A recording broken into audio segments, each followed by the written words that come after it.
ஆடி மாதத்தில் அம்மனுக்கு ஏன் கூழ் ஊற்றுகிறார்கள் தெரியுமா?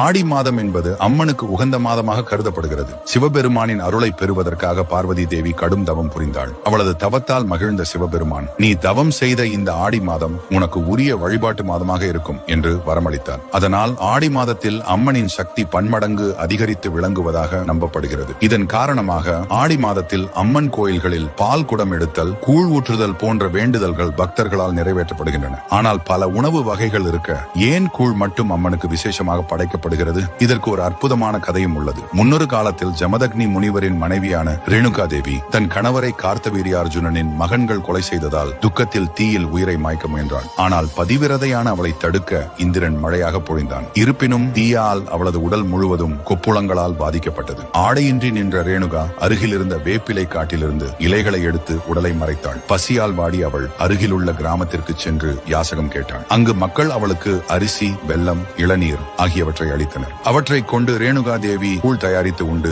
பசியாறினாள். அவளது பக்திக்கும் தியாகத்திற்கும் மனமிறங்கிய சிவபெருமான் ஆடி மாதத்தில் ரேணுகா தேவி மாரியம்மனாக வழிபடப்படுவாள் என்றும் அவள் விரும்பிய கூழ் அவளுக்கு உகந்த படையலாக இருக்கும் என்றும் வரமளித்தார். இவ்வாறு கற்பில் சிறந்த பதிவிரதையும் சிவனின் உயர்ந்த பக்தியுமான ரேணுகா தேவி மாரியம்மனாகவும் கிராம தேவதையாகவும் வணங்கப்பட்டு கூழ் ஊற்றி வழிபடும் பழக்கம் தோன்றியது.